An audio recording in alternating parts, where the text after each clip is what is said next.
Welcome back. In today's episode, we're going to talk about the 8th execution killer. What gets in the way of you getting stuff done? Welcome to this edition of Peak Performers Podcast with your host, Thor Conklin. Thor will be sharing the necessary tools, strategies, and psychology you'll need to become a peak performer in any area of your life or business. Thor Conklin here. We give you the tricks, the tips, the tools, the strategy, the technology, and the psychology peak performers use in order to get more done and execute at the highest level. If you know what to do but struggle with getting it all done, or simply want to raise your game to the next level, this podcast is for you. Sit back and enjoy. This show is about peak performance. Peak performance is execution, taking what you know and getting it done. It all starts with the ultimate success map. You've got to figure out what you want, right? F, figure out what you want. Next step, E, you need an efficient and an effective plan.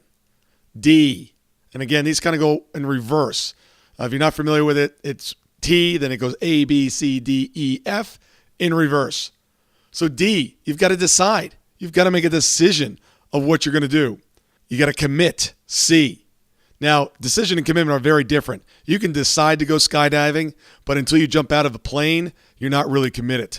So decisions are not enough. You've got to commit to them. B, beliefs. We've got to make sure that your belief systems are in place and that they're not in conflict with what you're trying to achieve. A is for action, and then T is for time. So you can find some more resources on the Ultimate Success Map in the earlier podcast.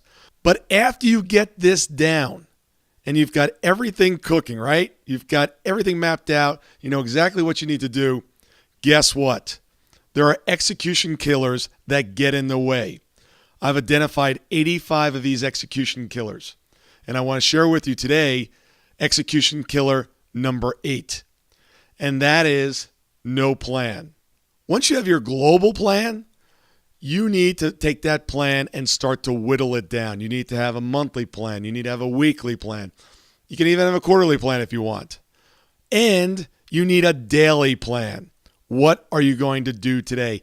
And this is where a lot of people break down, fail to execute simply because they don't know what they're doing in that particular day. Before I go to bed, my plan for the next day is done. It's on my calendar. It has block time. I know when I'm going to be doing what at what times. And I treat them just like appointments. I treat them just like meetings. I treat them just like a scheduled phone call.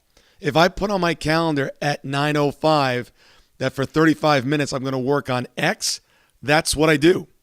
If you try to call me on the phone, it is very, very unlikely that you'll ever get me. Because at that particular time, there's probably something on my calendar that I'm working towards my goals, and it doesn't say take a random phone call from somebody calling who you may or may not even know who it is. I've got think time on my calendar, time that I block out just to think and work on my business.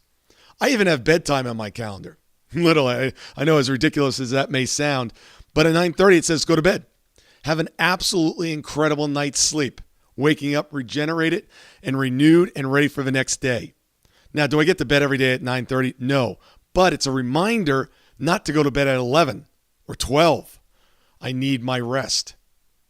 Weekly planning. It's on my calendars on Sundays. I do weekly planning. Once a month, I do monthly planning. Once a year, I do yearly planning. As a matter of fact, it's coming up here in December. I'll spend 4 days working on my 2017 plan. And I'll start to drop into my calendar those things that are really important for me to do in order to get my objectives and my outcomes and the results that I want in 2017. You know, just recently, I needed to go get a haircut, also needed to get some work done on the car, and had another errand that I needed to run.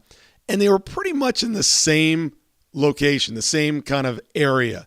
And they're only about 20 minutes away. I looked at the calendar that week, and I said, wait a second, I've got to make sure I do all these back to back. Because if I split them up and I spend 20 minutes going, 20 minutes coming back, 20 minutes going, 20 minutes coming back, I'm going to waste a lot of time. That is not what a peak performer does. Conjugate this stuff, put it together, group it together. and do it once and knock it out. Or even better yet, get somebody else to do it. But in this particular case, I needed a haircut, and the other thing was a dental appointment. So I can't send my assistant to do the dental appointment or the haircut.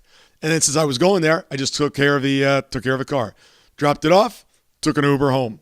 Execution killer number 8, planning. You've got to have a plan every single day. That doesn't mean you got to take up every single minute of that day, but you've got to plan out what's most important, what's going to move you towards your goals, not necessarily get them done, but move you further along and get it written down. I don't care if it's electronic or it's paper or whatever it is, but follow the plan after it's done. If you're not doing that, you will not be a peak performer, period. People don't plan to fail, but they fail to plan. And then when you fail to plan, you know what's going to happen. The results are not going to be good. So, where in your life are you not paying particular attention to the details? Tracking, measuring, watching your plan, creating a plan, running your plan, sticking to your plan. Figure out where that is. Correct that. Get some accountability. Get some people around you that can help you. A great spot is we have a private Facebook group called Peak Performance Nation. Go over there, sign up, and tell the people in that group what you're doing. Hold me accountable. Ask me questions. Am I sticking to the plan? Am I creating a plan first, and then am I sticking to it? Thank you so much for listening today. I really do appreciate your time, and I hope you found today's show valuable.